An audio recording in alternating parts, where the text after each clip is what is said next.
Good day to all. Good day to all. It is Nurturing of Our Humanity. This is my Wednesday live. Let's get to it. I want to start by just, there are definitely a lot of my friends in my following now. Like my following is not so big that I don't know the people or, don't have a connection to them. So I would appreciate any input, constructive criticism, whatever kind, whatever you want to say. It doesn't matter. I'd like to think I got tough skin for that and can handle it.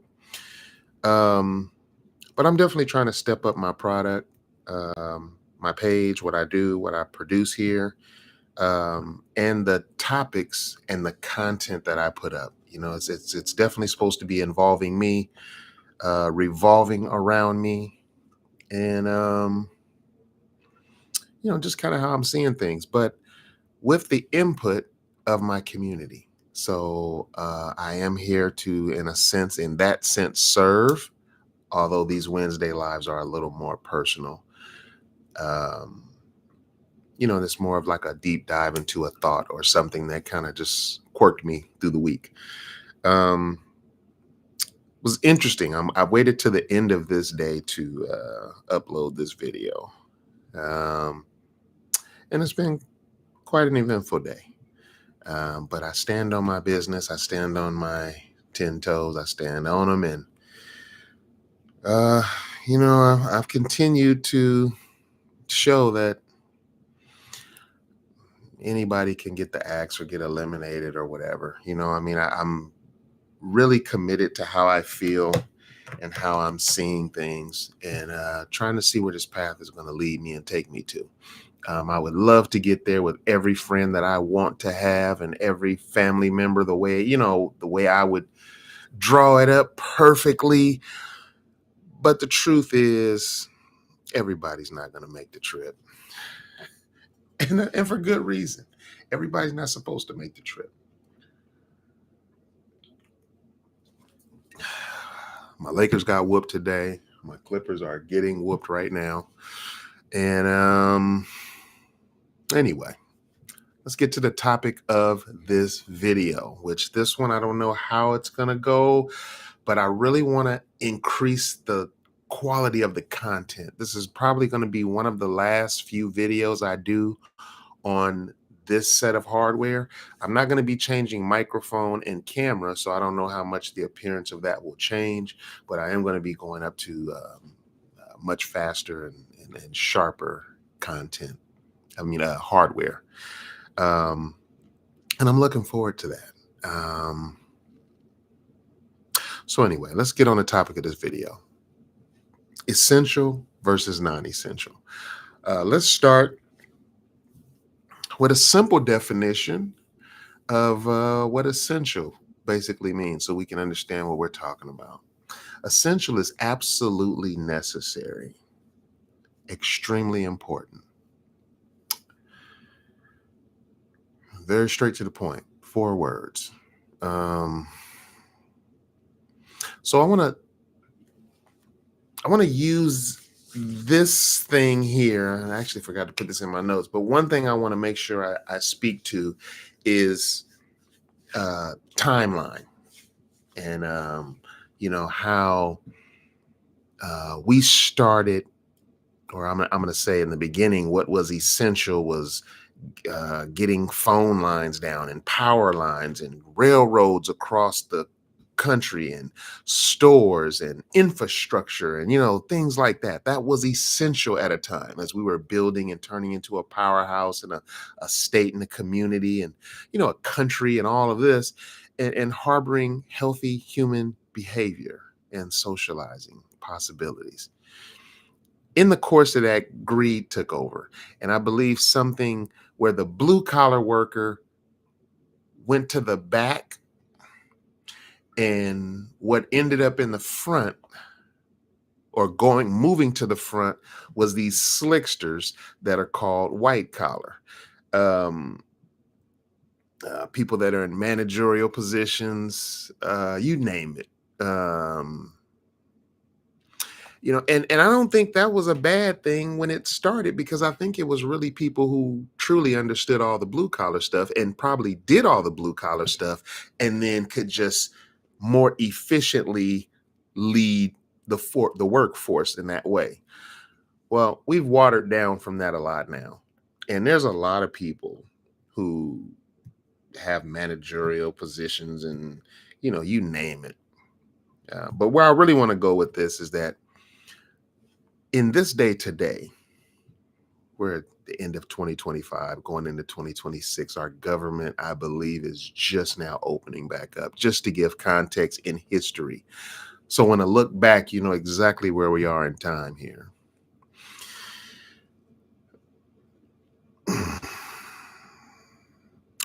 you know, as I think about how we're going through time right now. Now we're here where there's so many fluffed up job positions that aren't really producing anything. Or let's say, I'm not going to say they're not producing anything, but I think they're a lot of fluff. And I think in a world where things are getting so serious, so tight, there's no wiggle room. And I just think it's kind of going back to the blue collar thing. In fact, that's the only place where there is security, is in the blue collar world of things, if I'm kind of getting this correctly. Or the way it seems like the world is shifting to right now with the introduction of AI. So let me go down my bullet points a little more and just speak to essential versus non-essential a little bit, and then we're going to work our way into that. But I wanted to make sure I introduced the timeline in and spoke to how I saw blue collar workers being the backbone of everything, and then they kind of got washed out by capitalism. Well, let me not say capitalism. They got washed out by people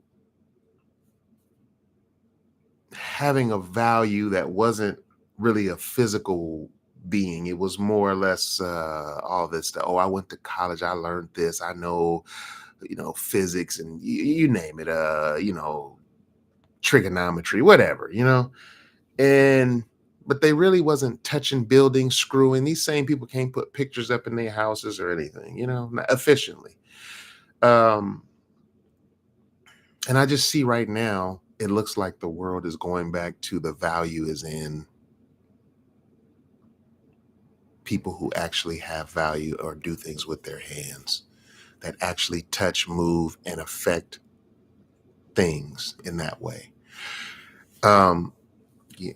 So let's just speak to some of the jobs, or at least in my, in my cover photo, or the art I used on here.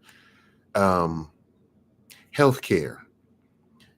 Healthcare. Interestingly, I believe that, now these are just my disclaimer. I'll go back and look at this maybe in 20 years, and I go, wow, you were either on it or maybe you weren't on it. I don't know, but let's see. My feeling on healthcare is that, well, first of all, I think most jobs that are going to remain really relevant are going to have a relationship with artificial intelligence, where the artificial intelligence is really the mechanism of efficiency. And then, it's, of course, with the worker. Um, but if your job is to go to a place of work, even if it's at home or at a location, and you log on and clock in and you sit on a computer and you input information and retrieve information and send it to other people and things like that, there's no job safety. In fact, what's on the horizon is here for all of that. If you get in a truck and drive somewhere and pull out a ladder and climb the ladder and use a tape measure and drill holes, I don't see AI touching that for quite a while. Now, on the assembly line production side, there's going to be a lot of of stuff like that. But for the most part, That's more like it. Now let's talk about so with healthcare, to get to that point, with healthcare, I believe that a lot of the I think the nurses will be safer than the doctors and the surgeons, honestly. I think that AI will be doing better work, more detailed, accurate work on stuff like that. And we're still going to need, I believe, nurses to have the human feel. Because if you've ever been around a hospital or anything like that, your best partner and your the person you have the best relationship with, or the person that makes it even uh believably acceptable to be there, is the nurses. They're like the blessing, they're like the guardian angels in that. um Doctors kind of come in, sign on boards, and give them this so many cc's of that, blah blah whatever, and then the nurse is the one that actually does all this stuff. They're the one that actually touches your iv, puts your they do all the work. I think nursing is safer than doctoring. I think doctors are closer to white collar, are closer to people who don't have value in the same way, or their value is going to be much easier replaced. Farm workers. There's been a lot of talk about, oh, we're, with the immigrants and, all this stuff, illegal immigrants, and, all of that stuff and how that's going to affect things. Well, it depends. If you're talking about a wild garden, there's no AI that's going to touch that. But for robotics and machinery and things like that to be effective, a farm or a garden has to have a certain layout so it works with the machines that are designed to harvest and take care of and water that crop through the duration of its cycle. That's something I could see, but it would require gardening or our land to be formatted for that, which it could definitely be done. um Grocery store. um there are a lot of delivery stuff going on, but if we didn't have grocery stores, um with the level of dependency that we have on the faculties and the government and things like that, like right now with the food stamp, welfare type stuff being touched on, and as many people, like, I had no idea we were close to 50 million 50 million people that are eating off of the government. Wow. I think there's something like 130 million people that live like below the line of where they're not making enough money, or low income. Okay. But 40, almost 50 million, excuse me, 50 million people are getting benefits from the government. And the thing is, it's not, I think the trip is that, I think what's a trip about it is that so many of these people carry themselves and got their chest poked out like they doing the absolute most. Like they don't need nobody and this and that and such forth. But and a lot of people are abusing the system. I'm very quite sure of it. I'm actually quite sure of it. But how much work are we doing to have those efficiencies in place? I but as soon as a system like this Doge or whatever comes into place, everybody's up in arms about it. I don't know. It becomes politics. It gets really sensitive. I literally had a, because I'm not gonna double back and really kiss any. Like I heard, you can only kiss so much ass before you start eating shit. And I'm just not gonna do it. Um, but I'm just really sick of some of the people around me that just cannot handle a conversation that completely doesn't go the way they want to hear it. That people that can't handle content or information that's outside of their zone. You know, it could be the Republican, the Democrat, whatever you want to call it, liberal, conservative, whatever you want to call it. But I try to stay unbiased and make sure that I'm looking at things from outside looking in. Doesn't mean I got the perfect view on it, but that's just my 2 cents on it. But grocery stores, to get back to that, we can't survive without it. Most people don't know how to grow a damn thing.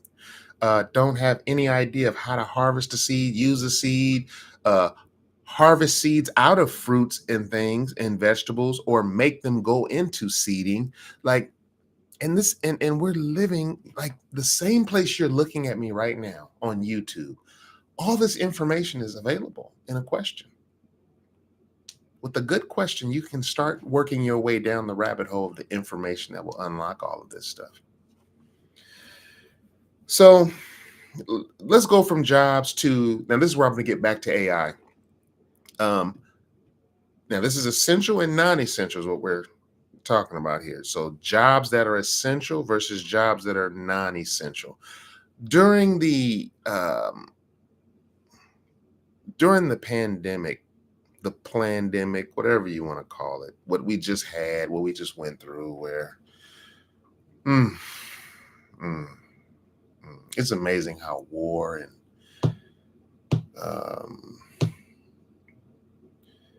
it's just amazing how some things just have an open check and just get written off, and those things just continuously recycle and resurface.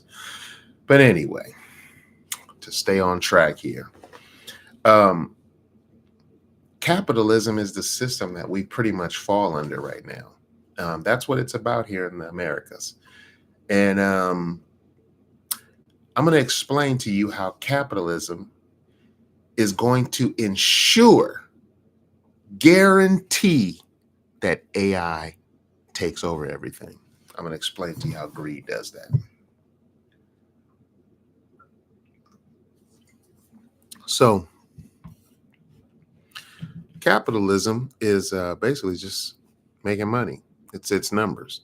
And as I heard Bob Marley say, or I've heard it said, that it's his saying, some people are so poor, all they really have is money.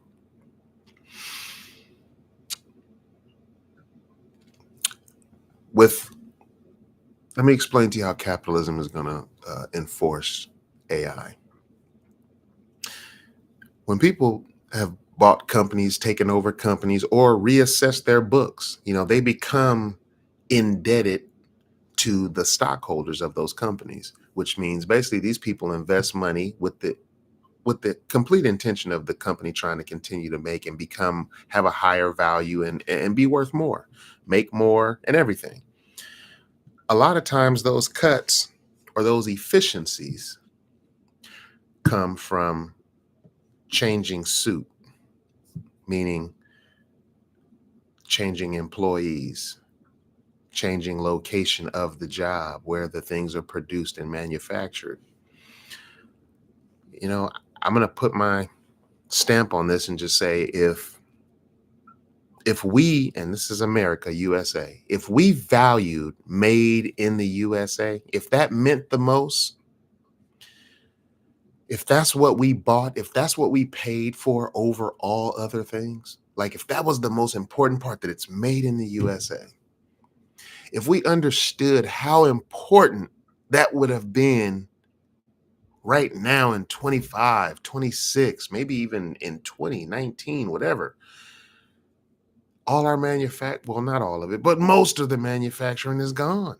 It's not even manufactured here. These things are not made here because it made better financial sense to unemploy all these Americans that need that have these high demands for, minimum wage, you name it, whatever it is, plus slip and fall, plus insurance, plus, off days, plus sick pay, plus maternity leave, plus you name it. But before AI was on the board, we had whole other countries, India and China, and what have I seen recently? But these powerhouses of India, these powerhouses of labor, and it made sense to build something overseas and it costs less to make it over there and ship it back than it costs to make it here. And because of our chase of capitalism or making money or chasing the dollar, that's exactly what greed just was an arrow that just led us right to this. AI is the efficiency that greed has been craving. AI, artificial intelligence, is the efficiency that the greed of capitalism, has been craving. But there is going to be a cost to that. A person or two, maybe a few hundred, maybe a few thousand, maybe a few 100,000 people will make a lot of money. But when the rest of the world is going impoverished, well, we got our UBI, universal basic income. We got a lot of things that are going to actually come on the horizon because of this, because every action has a reaction. But I just wanted to explain, at least how my mind breaks this down, how those things affect each other. And that's essential work versus non-essential work. What's interesting is a lot of essential work is much closer to minimum wage, or definitely below 75,000 a year. A lot of essential workers. And a lot of the non-essential workers, the conflated, the inflated, the blown up, the can't really prove their value outside of just stuff people, not the food you got to eat, the water you have to drink, the shelter you have to have, but whatever the hell however they describe or validate their existence, artists and all these things. That party is over. That ship has sailed. It's a wrap. It's a wrap. And we're not going back. We're not going back. We're not getting rid of cell phones. We're not giving up these conveniences. And remember this: convenience leads to dependency. It's like a tail. You might not quite see it, but all the things that are convenient, they start taking your independence away, in a sense. So in the world of cell phones, how many phone numbers do you actually know right now? I'm sure not many. But I promise you, if you went back 25 years back to when we had pagers, before the cell phones were jumping, we knew a whole lot of numbers. If you jump back before that, everybody just you had to use your memory. You had to write things down. You had to use other faculties. Today, you are completely left behind. I'm a witness to this if you don't embrace technology on some levels. But in addition to embracing those technologies, they can rob you of your natural faculties of things. So I try to make an effort, being someone born in the era I was, born in 74. I grew up with video games not being overwhelmingly amazing. They were there, they were cool, they were in color, but they weren't better than the outdoors. They weren't better. The basketball game wasn't better than playing basketball. The tennis wasn't better than playing with the tennis ball. The football wasn't, pause, whatever. But I'm just saying, it's pretty amazing what's being produced now on these screens, but it's all artificial. In the world that I live in the world that makes sense to me, where actions rule everything, it doesn't matter what you're saying, it's about what you can do. The words don't have power until they encourage action or make movement happen. What you have to know is when you're sitting in front of a video game, conquering levels and things, giving away, paying your attention to that.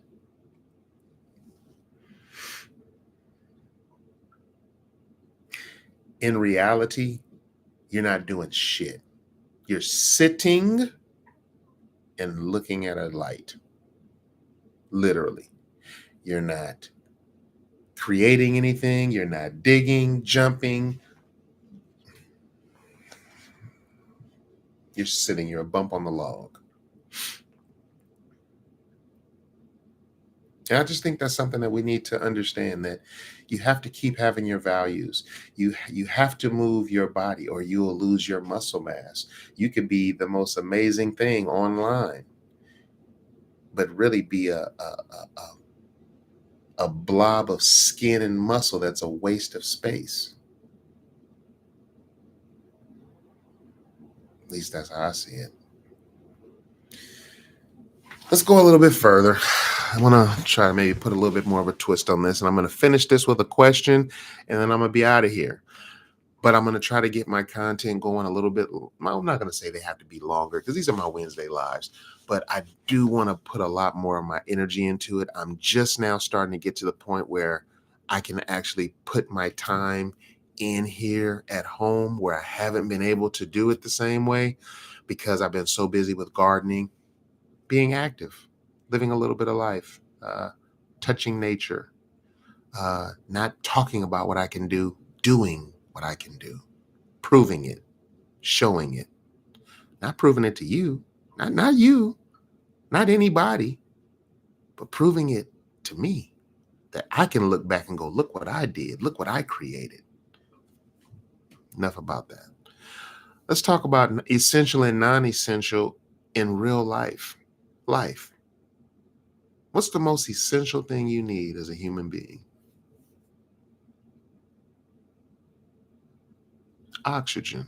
It's probably the thing you can't do without the fastest. No oxygen, you're out of here the quickest. What's the next thing that you can't do without, probably within the next time frame before you have a problem? Clean water. I think you can get, you'd be lucky if you can get a minute without oxygen before you black out. You'd be lucky if you can make it a week without water. After that, it's like shelter sub into community and people, and things like that actually nurture us. But I think we've gotten so far away from that. We have all these things that we're indebted to that really aren't indebted to us. And I think when we get simple and we get back to what really makes us human, what makes us special, what we're going to understand is AI is our bitch. It is here to serve us. We're actually creating the slave that's supposed to free us from the labor, the rat race of labor and stuff. But people are so busy still trying to jump on the capitalism side of it. We're going to get in the way of the progress. I can see it happening. We're getting in the way of the progress. I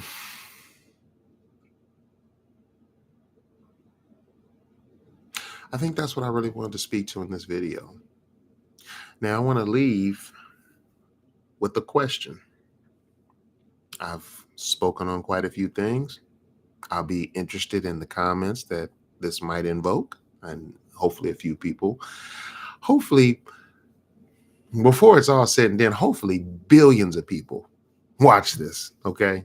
But that's my hope, because even in this space of content creating, I'm looking at people jumping through hoops, trying to figure out what are people paying attention to? What are people watching? Where is YouTube paying money for content and stuff like that?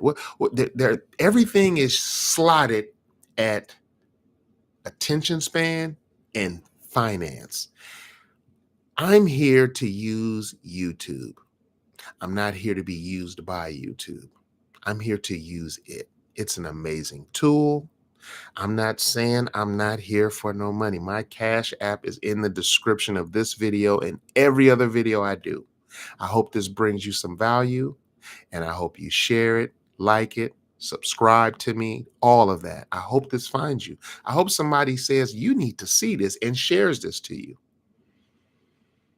If that's you, I hope this is you. And I hope you would understand that I need you to work with me, because see, my thing is I don't have a whole bunch of stuff to sit on a pulpit and speak down on people with.